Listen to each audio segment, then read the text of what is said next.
The Lord be with you. Good day, everyone. Today is the feast day of the baptism of the Lord. And technically, this is the last day of Christmas. And so let me greet you for the last time. Merry Christmas. What have we learned from the past Christmas?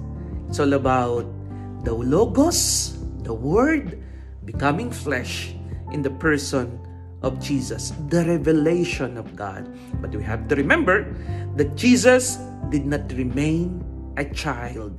He grew up and started his mission and culminated in his offering of himself on the cross. The baptism of Jesus is all about offering to all of us the salvation. By our own baptism, we have been cleansed by the water of Jesus' baptism.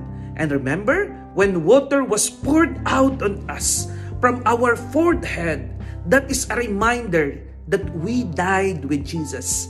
And like Jesus, we shall also resurrect with Him.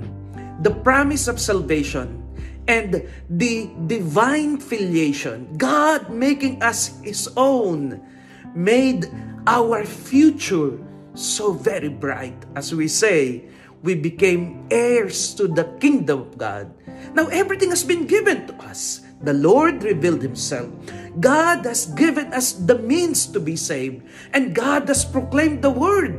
Now the challenge is for us to do our part. God has given everything. It has been given on our lap and just given, handed down on our hands. Are we going to take? Are we going to receive the blessing of salvation? It's up to us. And how can we do that? Just like the voice of the Father that said, "This is my beloved Son, I am well pleased." We can be worthy of the salvation being offered to us in baptism if we will remain pleasing to God by obeying the will of the Father and making it sure that we are walking on the path that Jesus walked. As we call God our Father, let us make God proud of us. In the same way that Jesus made the Father proud of Him, let us also make God our Father be proud of us, so that one day we can claim the kingdom that is prepared for us. Let our baptism, the stamp in our soul, be a reminder of our identity, of who we are, beloved of God. God bless.